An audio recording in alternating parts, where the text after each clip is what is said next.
안녕하세요, 임용환입니다.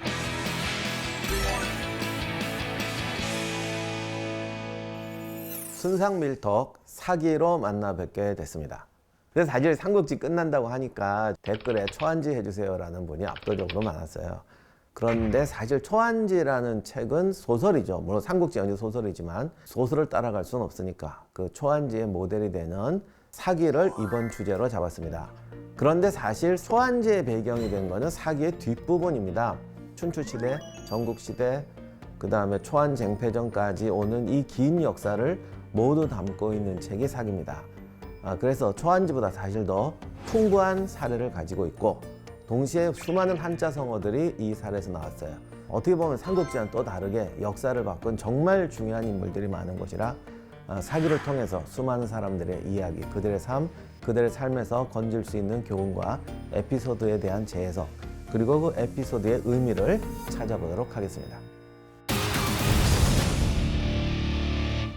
사기의 저자 사마천은 아마도 동양의 역사가 중에서는 가장 권위 있고 가장 유명한 역사가일 겁니다. 보통 사마천을 동양의 헤로도투스라고 하는데 솔직히 말하면 많이 다른데 이건 찬사로 이해를 하시고, 사기의 저자 사마천은 동양의 역사학자 중에서는 가장 존경받는 역사학자일 겁니다. 그 이유는 한마디로 말씀드리면 우리가 이제 고려나 조선시대나 좀 중세 이후의 우리 역사책을 보면은 유학적 또는 도덕적 관념론에 많이 지배를 받아요.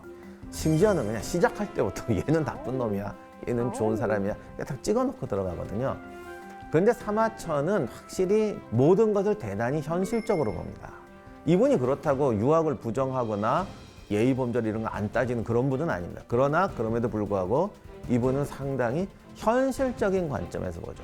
그런데 이 현실적으로 본다는 게 또 문제예요. 어떻게 현실적으로 보느냐. 이거 맹목적으로 현실적으로 보면요, 잠깐 시궁창이 돼요. 아니면 제도라 뭐 이렇게 되게 딱 좋죠.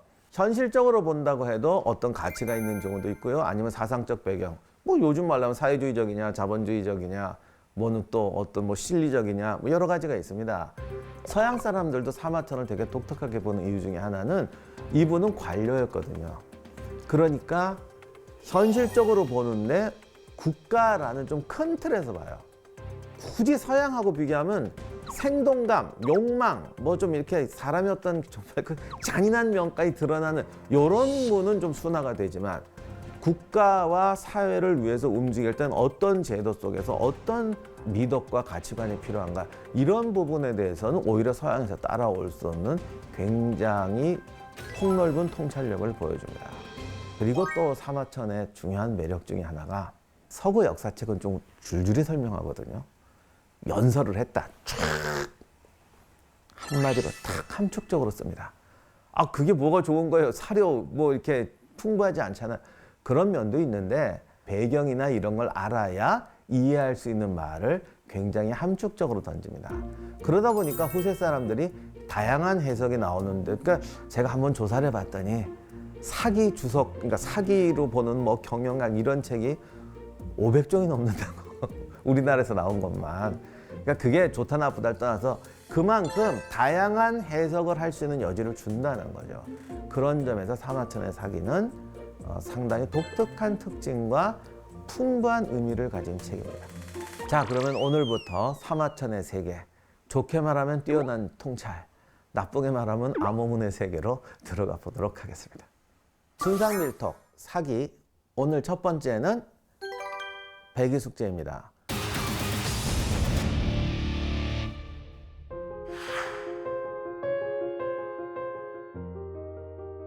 옛날에 우리 때는 그 시조가 있었는데, 수양산 바라보며 이제를 하느라 뭐 노래가 있다던데, 뭐 수양산 어쩌저쩌고. 지리산으로 가오리까 백이숙제 줄였던 수양산으로 가오리까 아따 이놈아 내가 끝까지 일러주랴. 백이숙제는 왕을 시켜준다는데 싫다 하고 이제 수양산으로 도망간, 그래서 권력을 버린 사람으로 유명하죠. 그 백이숙제가 사실은 사마천의 사기 열전의 제 첫 번째 나오는 인물입니다. 그래서 오늘은 사기를 시작하면서 백이숙제를 첫 번째로 다뤄보겠습니다. 1976년에 중국의 헛베이성에 그 탕산시라는 곳이 있는데, 이곳이 그 지진으로 큰 피해를 입습니다. 그때 그냥 정말 도시 하나가 통으로 내려앉아가지고 야, 지진해도 어떻게 저럴 수가 있냐 그랬는데 이제 그게 수직형 지진인가 그래요. 그게 정말 무섭대요. 그냥 통째로 내려앉았죠. 그 뒤로 이제 탕산시 하면 그냥 지진 공포의 상징처럼 됐는데 이 탕산시가 사실은 백이숙제의 고향입니다. 백이숙제의 나라 고죽국이 있던 곳이죠. 백이숙제는 고죽국의 왕의 아들이었는데 이 아버지께서 돌아가시면서 형제 중에 아들이 몇 명인지 모르겠어요. 근데 편의상 셋째라고 할게요. 셋째였던 숙제에게 왕위를 물려줍니다. 그러자 숙제가 아니 큰형님이 계신데 왜 내가 왕위를 물려받냐? 그래서 이제 왕위를 양보해요. 그러자 큰형님인 백이가 뭔 소리냐? 아버님이 명령하셨는데 왜 그걸 어기냐? 이거는 불효다. 그리고 본인이 왕위를 안 받겠다고 도망을 칩니다. 이걸 이제 망명이라고 하죠. 그러자 숙제가 나도 못해 그러면서 도망을 쳤대요.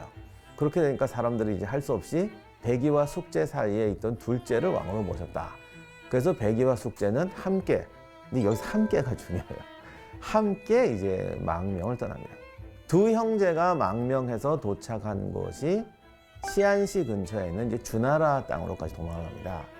좀 충격적이긴 하죠. 왕하라는데 싫다고 튀었는데 중국 대륙을 완전히 동쪽에서 서쪽으로 가로질러서 비행기로 1시간 이상 가는 거리를 갔다는 겁니다. 아무튼 그걸로 갔어요. 그런데 이제 희창이 바로 사망을 하고 아들 무왕, 곧 그 상나라 즉 은나라를 멸망시킨 왕이죠. 주나라 무왕이 바로 이제 군대를 출동시켜서 상나라를 정복하러 갑니다. 그 꼴을 보자 백이숙제가 또 이제 탁 나가서 막아요. 그리고 이렇게 말하죠.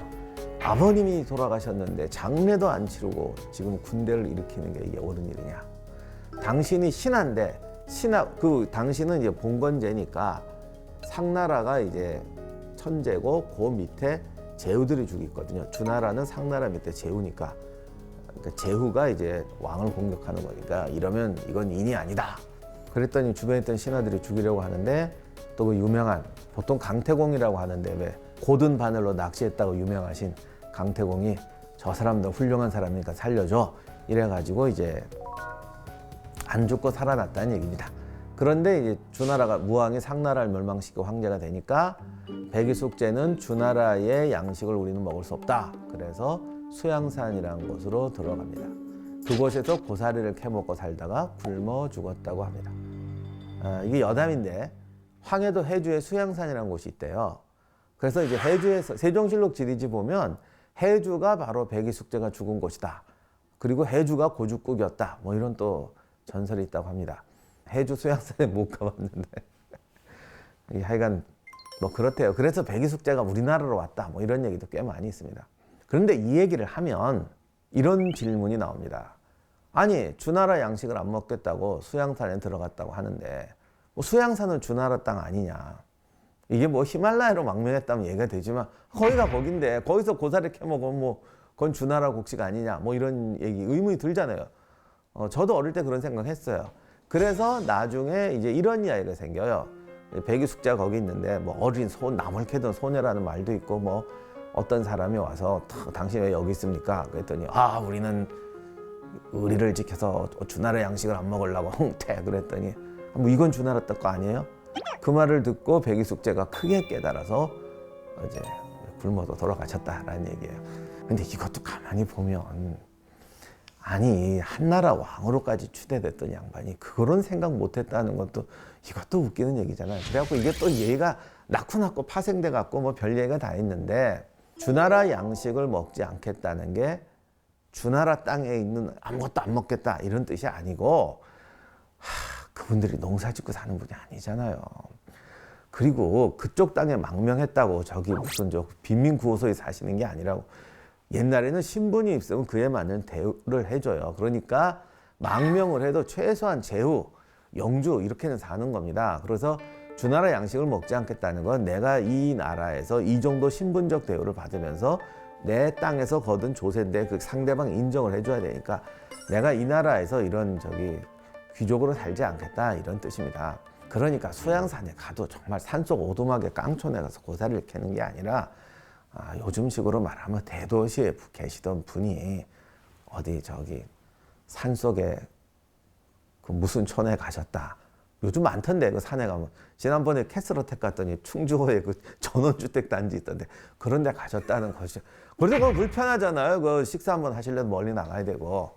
굶어 죽으셨다는 것도 식량이 없어서 굶어 죽으셨을 수도 있지만 과거에 이제 스테이크 드시던 분이 그 꽁보리밥에 뭐 이런 거 잘 못 드시니까 건강을 해쳐서 돌아가셨다. 이런 것도 옛날에는 굶어 돌아가셨다고 합니다, 보통. 그래서 우리가 이런 건 충분히 알아서 이해하시면 되겠습니다. 자, 이제 그럼 팩트 체크로 가면